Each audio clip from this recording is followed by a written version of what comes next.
माँ Gulzari Bharat private ITI कॉन्सोमो से मैं इलेक्ट्रीशियन अनुदेशक अजीत कुमार आपको अध्याय चालक अचालक एवं सोल्डरिंग से चालक के विषय में पिछले वीडियो में बता चुका हूँ और इस वीडियो में आपको अचालक के विषय में बताने जा रहा हूँ। और अचालक के 8 गुण होते हैं। पिछले 6 गुण मैं आपको बता चुका हूँ, जबकि अचालक का ये 7वां गुण है नमी रोधी।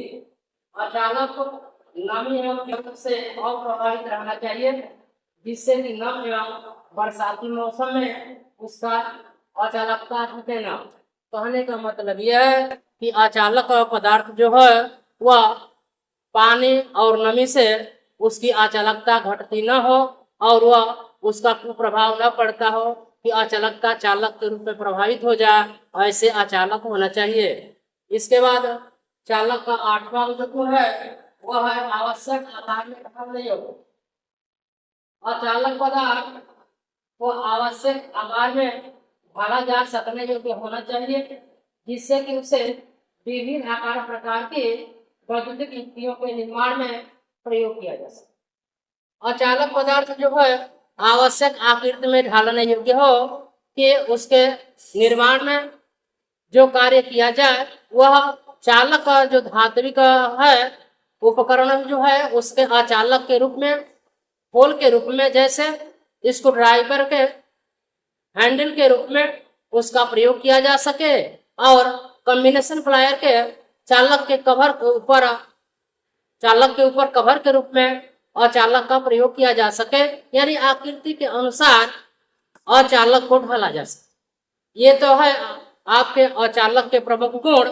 जैसे चालक के 8 गुण होते हैं वैसे अचालक के भी 8 गुण होते हैं, लेकिन इसमें जो प्रमुख चालक हैं कौन कौन से होते हैं, प्रमुख अचालक कौन कौन से होते हैं, तो प्रमुख अचालक में पहला जो अचालक है वह जो है शुष्क हवा है।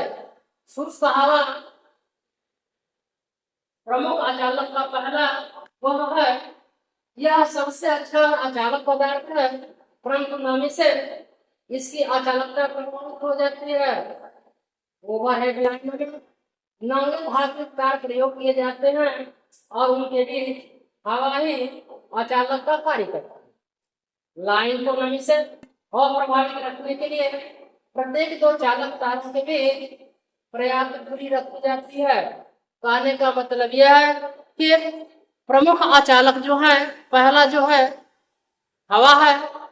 विद्युत का जो प्रमुख अचालक शुष्क हवा है वह सिरोपरी लाइन में नंगे तारों के बीच में अचालक का कार्य करता है, क्योंकि सिरोपरी लाइन में जो नंगे तार प्रयोग किए जाते हैं, चालक प्रयोग किए जाते हैं, उसमें के बीच में हवा ही कुचालकता का कार्य करती है और यह जो हवा है नमी से प्रभावित होती है और नमी से प्रभावित होकर के इसकी कुचालकता घटती है। इसीलिए 2 चालकों के बीच में पर्याप्त दूरी रखी जाती कि कुचालकता प्रभावित न हो और कुचालकता चालक के रूप में परिवर्तित न हो और चालक आपस में शॉर्ट सर्किट न हो।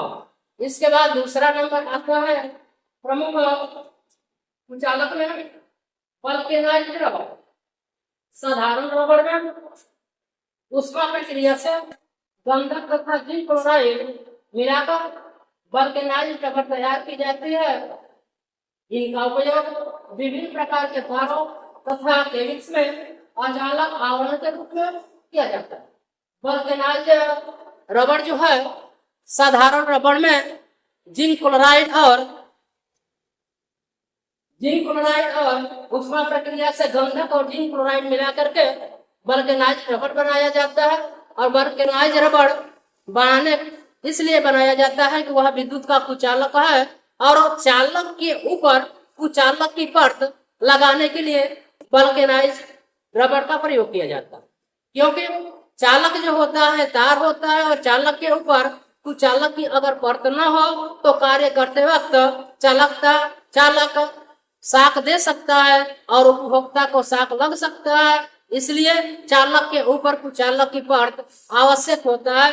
जैसे घरेलू वैद्युतिक वायरिंग में अगर चालक तार प्रयोग किया जाए और उसके ऊपर चालक की परत न हो तो तार कई होने के कारण वह शॉर्ट सर्किट हो सकते हैं, इसलिए कुचालक का प्रयोग किया जाता है, जैसे वल्केनाइज रबर का। इसके बाद तीसरा जो कुचालक है पीवीसी पॉलीविनाइल क्लोराइड।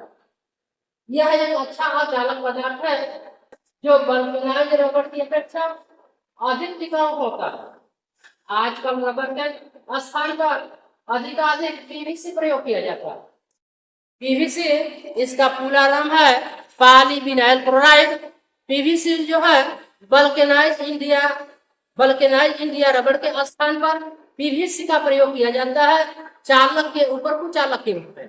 कारण इसका यह है कि वल्केनाइज जो है कठोर है और पीवीसी नर्म अचालक पदार्थ, और कठोर पदार्थ होने के कारण घरेलू वायरिंग और कार्यों में अगर तार को फ्लेक्सिबल किया जाए, मोड़ा जाए, तो वह उसका इंसुलेटिव टूटता है। इसीलिए वल्केनाइज के स्थान पर पीवीसी का प्रयोग किया जाता है। और पीवीसी की ये विशेषता है कि इसको कितना है फोल्ड किया जाए, कितना हो मोड़ा जाए, तो यह इसका इंसुलेटिव टूटता नहीं है।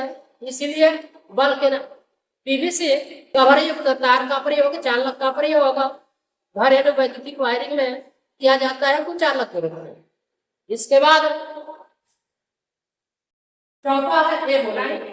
यह कठोर रबर जैसा पदार्थ है जो 180 डिग्री सेंटीग्रेड पर जलने लगता है।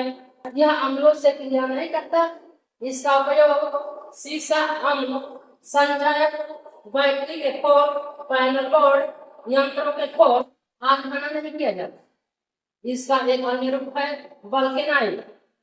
एबोनाइट यह कठोर रबर है जैसा पदार्थ है जो 180 डिग्री सेंटीग्रेड पर जल जाता है।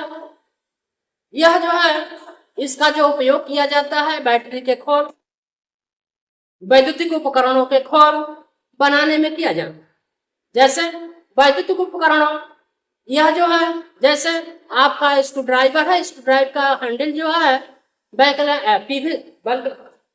वो एबोनाइट से बनाया जाता है, ग्लास से बनाया जाता है। और एबोनाइट बैटरी के खोल, पैनल बोर्ड, यंत्रों का खोल आदि में किया जाता है। इसका उपयोग अन्य रूपों में किया जाता है। इसका दूसरा नाम है वल्केनाइट। इसके बाद पांचवा जो है यह एक खनिज पदार्थ है जो पारदर्शक, आग्नेय एवं नमी से अप्रभावित रहने वाला अचालक पदार्थ है। इसका उपयोग वैद्युतिक उपकरण के हीटिंग एलिमेंट बनाने में किया जाता है। ऊष्मा एवं नमी से अप्रभावित रखने वाला यह एकमात्र प्राकृतिक पदार्थ है और भारत में प्रचुरता से उपलब्ध है। हीटिंग एलिमेंट में आधार के रूप में अन्य कोई अचालक पदार्थ इसकी बराबरी नहीं कर सकता। देखिए अभ्रक जो है यह विद्युत का सबसे अच्छा कुचालक पदार्थ माना जाता है और इसकी विशेषता यह है कि यह पानी में न सड़ता है न आग में जलता है। अभ्रक जो है प्राकृतिक रूप से प्रकृति का पदार्थ है और भारत में बहुतायत के रूप में पाया जाता है। अभ्रक का प्रयोग अधिकांशतः हीटिंग एलिमेंट के होल के रूप में किया जाता है और यह उसके उष्मा से जलता नहीं है और अभ्रक पारदर्शी है और प्राकृतिक है। इसकी विशेषताओं के कारण यह अधिक उष्मा सहने वाले पदार्थों में सम्मिलित है